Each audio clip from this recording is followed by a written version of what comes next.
이제 생물학적인 요인들 중에 대표적인 거는 결혼 연령이 올라가는 거랑 관련이 있다는 보고가 많습니다.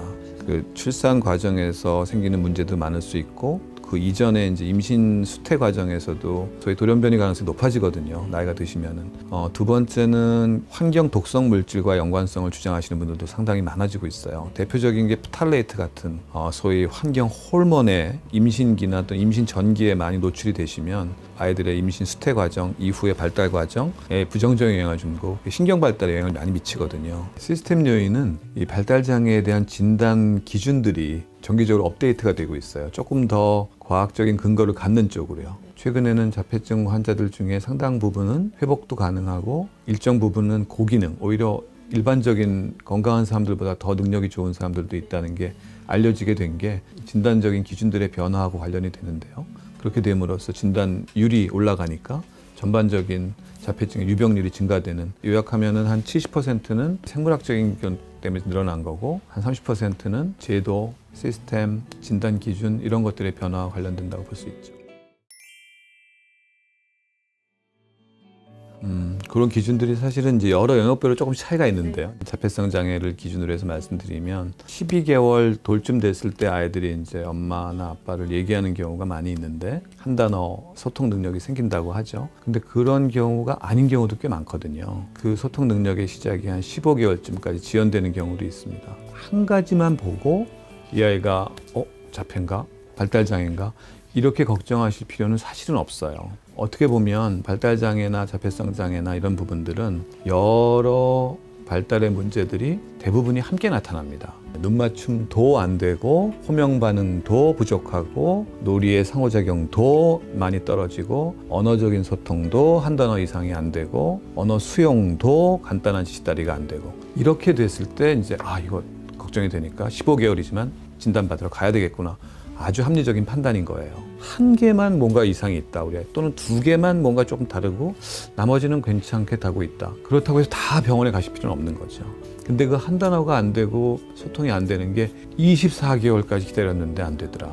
그 발달 단계의 변화가 이제 본격적으로 나타나야 될 시기까지 안 되고 있다면 그때는 평가를 받으러 오시는 게 좋아요. 한 영역이라도 그 차이가 한 6개월, 10개월 이상 되는 정도의 심각한 정도의 차이라면 그때는 한 가지의 문제라도 평가를 받으러 오시는 게 좋고 10명 중에 저희가 진단 내리는 친구 중에 2명 내지 3명은 12개월, 18개월까지 기본적인 상호작용과 한 단어 표현이 되던 아이들이 24개월부터 36개월 사이에 갑자기 퇴행을 하면서 그런 기능들을 잃어버리는 아이들도 있거든요.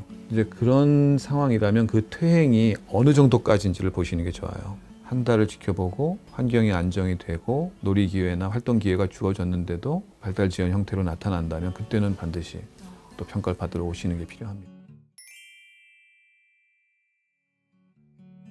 오티즘처럼 어떻게 보면 치료가 어려운 병들 같은 경우는 근거가 없는 치료들이 난립되는 경우가 참 많습니다. 그걸 이제 상업적으로 이용하거나 그런 일들이 벌어지고 있고 하지만 근거 중심의 치료를 통해서도 충분한 치료적 성과를 아직은 얻지 못하고 있거든요. ABA 프로그램 같은 게 굉장히 좋은 근거가 갖고 있다고 알려져 있고 Early Denver 프로그램 같은 경우도 또 플로우 타임 같은 경우 다양한 형태의 오티즘에 맞는 치료들을 통합적으로 제공하는 게 가장 효과적이라고 되어 있지만 완치까지 이루지는 못하고 있어요. 좀 더 나은 치료적인 이제 방법들을 찾기 위한 노력들을 하고 있는데 최근에는 우리 부모님들이 참여하는 프로그램들을 많이 저희들이 진행을 하려고 노력하고 있고 그 효과성도 굉장히 많이 검증이 되고 있어요. 실제 부모님들이 아이들과 만나고 소통하고 함께 놀고 지내는 시간이 어떤 치료 세팅에 그 아이가 가 있는 것보다 많거든요, 사실은. 그래서 그런 부모님들을 통한 치료의 방법들이 좋은 결과를 내고 있다는 그런 연구 결과가 많이 나오고 있습니다. 세 번째는 이제 의학적인 치료 분야에서의